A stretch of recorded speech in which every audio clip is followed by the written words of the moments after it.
মই ৰহা মহাবিদ্যালয়ৰ ছাত্ৰী আৰু আমাৰ ৰহা মহাবিদ্যালয়ৰ দুদিনীয়া কাৰ্যসূচীৰে হীৰক জয়ন্তী উদযাপন কৰি থকা হৈছে।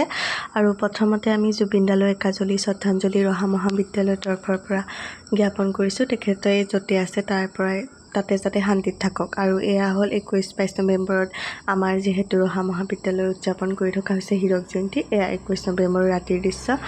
মই আৰু মোৰ লগৰজনী আহিছিলোঁ, লগত নীলু আহিছিল বাৰু, সি এখন কলেজৰ পৰাই পাছ কৰি গৈছে। আৰু এয়া ৰাতিৰ দৃশ্য ৰহা মহাবিদ্যালয়। আমি পঢ়ি থকা মহাবিদ্যালয়খন বহুত ধুনীয়াকৈ সজাই পৰাই তোলা হৈছে আৰু বিভিন্ন ধৰণৰ সাংস্কৃতিক অনুষ্ঠান চলি আছে ইয়াতে। আচলতে আমি ইয়াৰ পৰা ওলাই যোৱাৰ আগত যে ইমান এটা ডাঙৰ অনুষ্ঠান আমি পাইছোঁ, আমাৰ কাৰণে সঁচাকৈ সৌভাগ্যৰ কথা। আৰু ইয়াতে প্ৰাক্তন ছাত্ৰ ছাত্ৰীসকল, মানে ৰিটায়াৰমেণ্ট হোৱা ছাৰ বাইদেউসকল সকলোবোৰ আহিছে।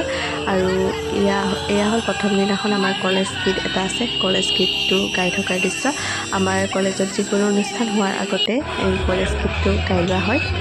আৰু ইয়াত বিভিন্ন ধৰণৰ সাংস্কৃতিক অনুষ্ঠান ৰাতি আমাৰ ছাত্ৰ ছাত্ৰীসকলৰ দ্বাৰা মানে ৰখা হৈছে। এয়া হ'ল প্ৰাক্তন ছাত্ৰ ছাত্ৰীসকলে জুবিনদাৰ প্ৰতি শ্ৰদ্ধাঞ্জলি জ্ঞাপন কৰি পেলাই মানে জুবিনদাৰ বহুত জনপ্ৰিয় গান মানে কিছুমান গাইছে আৰু ভাল লাগিলে অনুষ্ঠানটো। বিভিন্ন ধৰণৰ ছাৰ বাইদেউসকলেও গীত পৰিৱেশন কৰিছে আৰু পঢ়ি থকা ল'ৰা ছোৱালীখিনিও সংগীত জুবিনদাৰ নামতে গাইছে। আচলতে বেছিভাগ জুবিনদাৰ গানেই গাইছে ল'ৰা ছোৱালীয়ে। যিহেতু জুবিনদা আমাৰ মাজত নাই, ভাবিলেই আচলতে বহুত বেয়া লাগে, কিন্তু উপায় নাই, যি গ'লে আৰু উভতি নাহে। তাৰপাছত আমাৰ দেৰি হ'ব যিহেতু আৰু ঘৰলৈ আহিলোঁ। ঘৰলৈ অহাৰ আগতে ভোক লাগিল, চাওমিন আৰু ঘুগুনি খাই ল'লোঁ। তাৰপাছত এয়া পাছদিনাখন মানে 22 নৱেম্বৰ আজি নীলু আৰু মই গ'লোঁ কলেজলৈ। কলেজ পাওঁতে কিন্তু বহুত দেৰি হৈ গ'ল, শোভাযাত্ৰা কেতিয়াবাই গ'ল আৰু আমি শোভাযাত্ৰা হৈ যোৱাৰ পাছতহে আমি আহি পাইছোঁহি।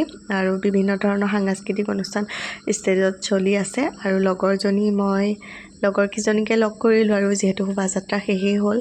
আৰু লগৰজনী মই সেনেকৈ ধুনীয়াকৈ সকলোবোৰ সাজি কাচি আহিছে চাদৰ মেখেলা পিন্ধি আৰু ময়ো ধুনীয়াকৈ চাদৰ মেখেলা পিন্ধি আহিছোঁ আৰু সাজি কাচি পেলাই চব ফটো মানে উঠাত ব্যস্ত। আৰু তাৰপাছত এয়া ফটো অলপ উঠিলোঁ।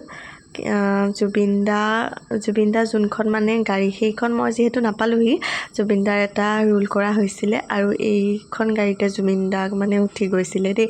গাড়ীখনকে মানে অলপ ভিডিঅ' কৰি ৰাখিলোঁ। আৰু তাৰপাছত খোৱা বোৱা আৰম্ভ হৈ গ'ল। ভাত পানী খালোঁ আমি, ভাতৰ ব্যৱস্থা হৈছিলে।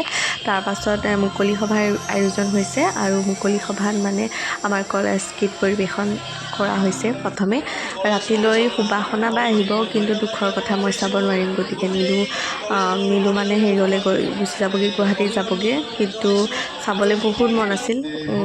আমাৰ ঘৰৰ পৰা কলেজ যিহেতু বহুত দূৰ, গতিকে চাব নোৱাৰিম, দুখটো থাকি যাব সুবাসনা বাক চোৱাৰ দুখটো। বাকী আজিলৈ আহিলোঁ। এয়াই আমাৰ বিদ্যালয়ৰ